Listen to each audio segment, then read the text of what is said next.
Jessica Lange Chambers nasceu no dia 2 de fevereiro de 1995, em Clarksdale, uma cidade localizada no estado do Mississippi, nos Estados Unidos. Filha do casal Lisa Chambers e Ben Chambers, ela tinha 3 irmãos, Ben Allen, Annabelle Grace e Ashley Nicole. Apesar de aparentarem ser uma grande família feliz, em 1997, quando Jessica tinha apenas 3 anos, seus pais se separaram. Mas, segundo informações de amigos e conhecidos, o casal manteve um relacionamento amigável após o divórcio. Isso porque eles queriam garantir que os seus filhos não fossem tão prejudicados por conta da separação, e também porque se preocupavam muito com a educação deles. Após a separação, a família se mudou para Memphis, ainda no estado do Mississippi. Jessica foi descrita por seus familiares como uma menina generosa, extrovertida e alegre, além de ser muito bonita e simpática, o que chamava a atenção de muitas pessoas, principalmente devido aos seus grandes olhos azuis. No ensino médio, ela entrou para a equipe de líderes de torcida e até chegou a ser a líder das meninas durante as competições intercolegiais. Além de ser amiga de todas, Jessica tinha um verdadeiro talento para realizar acrobacias e coreografias elaboradas durante os jogos. Ela também se destacava dos demais colegas devido às suas notas muito altas. Tudo parecia ir bem e a jovem tinha um futuro promissor pela frente. Mas quando completou 16 anos, algo mudou dentro de Jessica. O seu comportamento se tornou totalmente diferente do que era. Ela passou a tirar notas baixas e não se interessava mais em participar do time das líderes de torcida, ou mesmo de outras atividades extracurriculares. Mas não foi só na escola que Jessica se transformou. Ela também passou a ignorar os seus pais e não seguia mais os seus conselhos, dizendo que era adulto o suficiente para tomar as suas próprias decisões. E é claro, toda essa revolta tinha um motivo. Segundo relatos, Jessica passou a se envolver com uma turma de alunos desordeiros. Eles costumavam se encontrar após as aulas para beberem escondido e usar entorpecentes. Muitos acreditam que ela foi influenciada por esses novos amigos, enquanto outros acreditam que Jessica sempre foi assim e só precisava de uma desculpa ou um incentivo a mais. Em 2012, quando ela tinha 17 anos, a situação começou a ficar pior. A jovem passou a andar com uma gangue de arruaceiros e foi nessa época que ela conheceu um homem de 28 anos chamado Travis Sanford. Eles eram vistos juntos com muita frequência e a amizade dos dois acabou se transformando em um namoro. Pouco tempo depois, Travis foi preso por ter se envolvido em uma briga. Nenhuma fonte detalha muito bem a gravidade dessa briga, mas além disso, Travis teria uma grande quantidade de entorpecentes na ocasião, o que contribuiu para aumentar a sua pena. Jessica ficou ao lado de Travis e disse que o esperaria sair da prisão não importando o tempo que passasse. Nessa mesma época, o irmão mais velho de Jessica, Ben Allen, que tinha 28 anos, saiu de casa para curtir um final de semana com os amigos e veio a falecer por conta de um acidente de carro. É dito que Ben e Jessica eram muito apegados. Apesar da diferença de idade, os dois eram muito próximos e isso contribuiu ainda mais para piorar a situação mental da jovem. A sua rebeldia aumentou e em algumas ocasiões, após ela brigar com a mãe, ela saía de casa e só voltava alguns dias depois. No início de 2014, quando completou 19 anos, Jessica ainda esperava por Travis, o seu grande amor, que ainda estava na prisão. Ela então conseguiu um emprego como vendedora em uma loja de roupas. A partir daí, o seu comportamento foi melhorando. E apesar dela ainda ter contato com seus amigos arruaceiros e provavelmente ainda manter o seu vício, parecia que o relacionamento dela com seus pais havia melhorado bastante. Em um sábado, no dia 6 de dezembro de 2014, a cidade estava começando a se enfeitar para as festividades natalinas e Jessica saiu bem cedo de casa para se encontrar com alguns amigos. Ela voltou para casa no início da tarde e, segundo sua mãe, ela parecia muito irritada e exausta. Jessica foi para o seu quarto e resolveu tirar um cochilo até as 4:30 da tarde. Um pouco depois das 5, ela recebeu um telefonema. Do outro lado da linha, um amigo que disse que precisava conversar com ela pessoalmente. Jessica se vestiu e disse à mãe que voltaria logo. Porém, às 7 da noite ela ainda não havia retornado. Preocupada, sua mãe liga para ela e Jéssica diz que estava em um posto de gasolina abastecendo o carro. Depois, iria comer alguma coisa no local e estaria em casa em menos de meia hora. Por volta das 8 da noite, Jéssica ainda não tinha chegado. A sua mãe tentou ligar para ela novamente, mas o telefone só dava caixa postal. Nessa mesma hora, em outra região, uma equipe do Corpo de Bombeiros recebeu um alerta para apagar um incêndio em um carro. E, infelizmente, era o carro de Jéssica. A cena encontrada pelos bombeiros foi terrível. Quando eles chegaram, Jéssica havia conseguido sair do carro.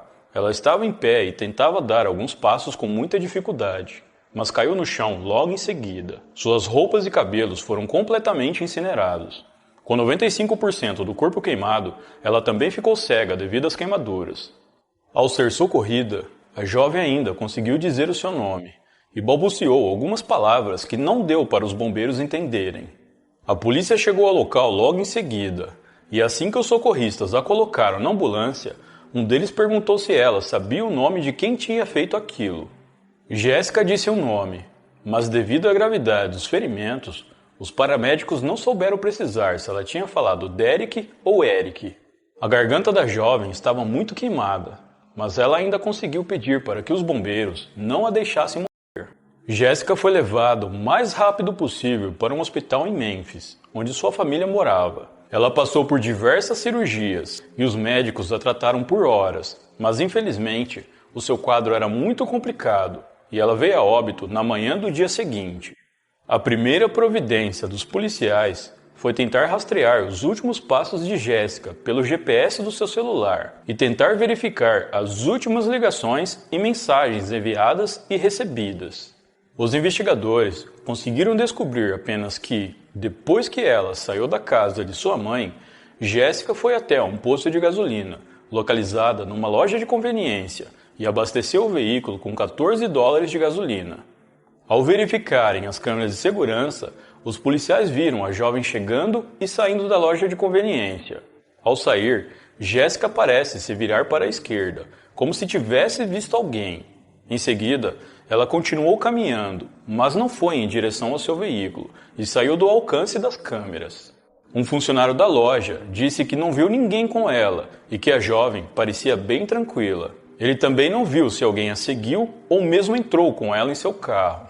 Depois de sair da loja de conveniência, ela dirigiu até a cidade de Beatlesville, mas ninguém sabe o que ela teria ido fazer lá. Mas os investigadores acreditam que Jéssica foi pegar alguém e por volta das 6 da tarde, seu carro entrou na cidade de Cortland, segundo o GPS. Foi lá que sua mãe ligou para ela. Segundo a mãe da jovem, ela notou que tinha algo de errado, pois Jéssica falava baixo e disse poucas palavras no telefone. Apesar dos avanços na investigação, a polícia parecia estar em um beco sem saída. Como acontece em muitos desses casos, o parceiro geralmente é o suspeito.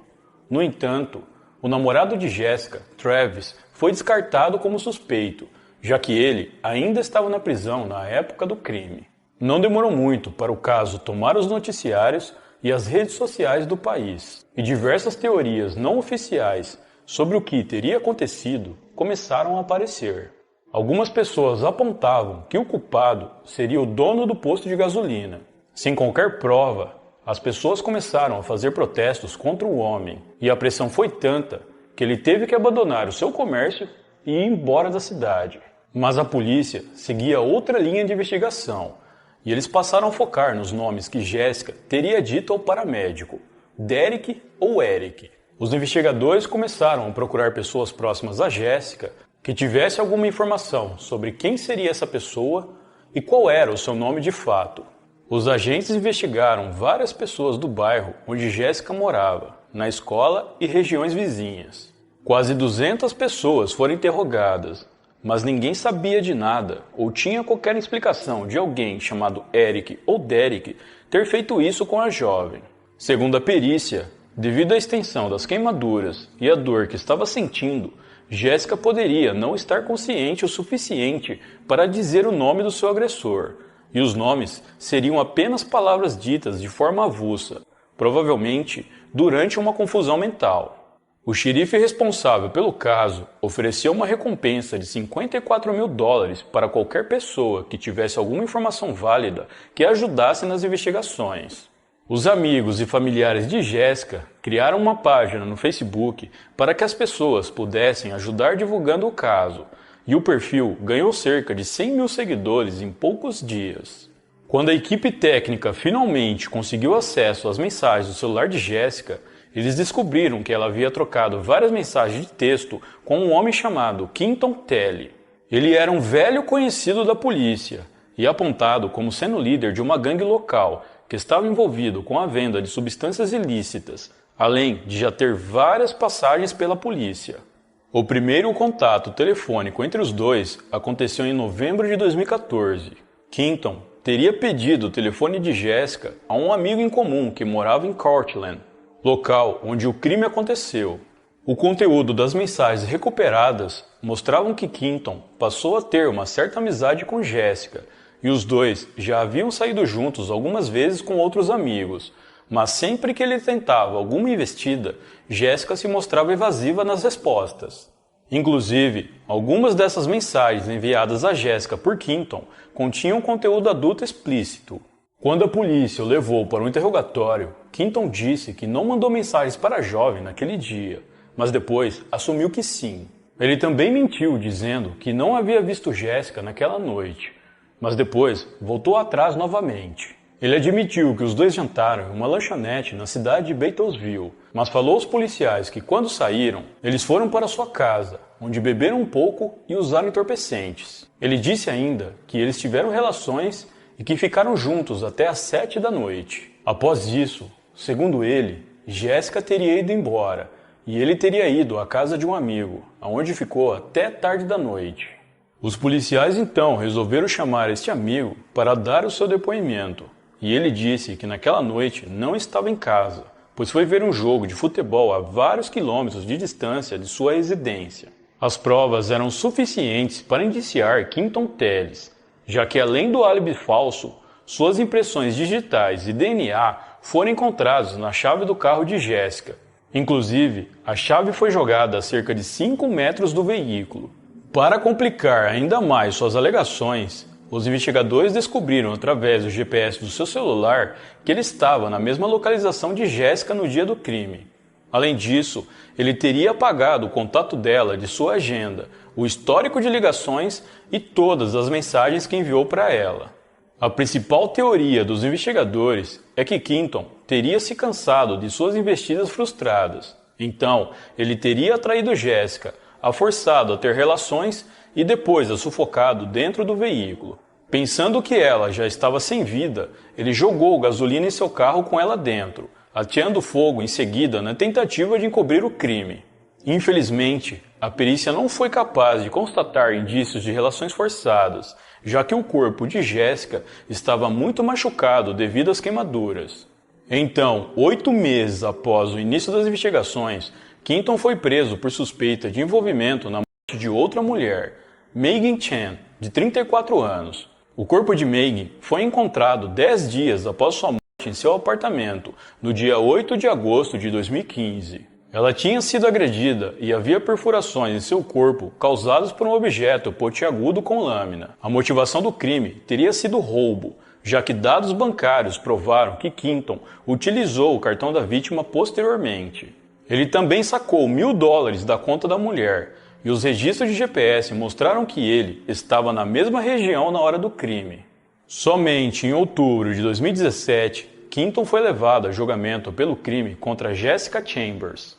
Mas o júri disse que era impossível chegar a um veredito final e a sessão teve que ser anulada. Quase um ano depois, em setembro de 2018, um novo julgamento teve início e, mais uma vez, o júri alegou ser impossível chegar a um veredito, pois o depoimento de testemunhas oculares e resultados de outras amostras de DNA se mostraram conflitantes.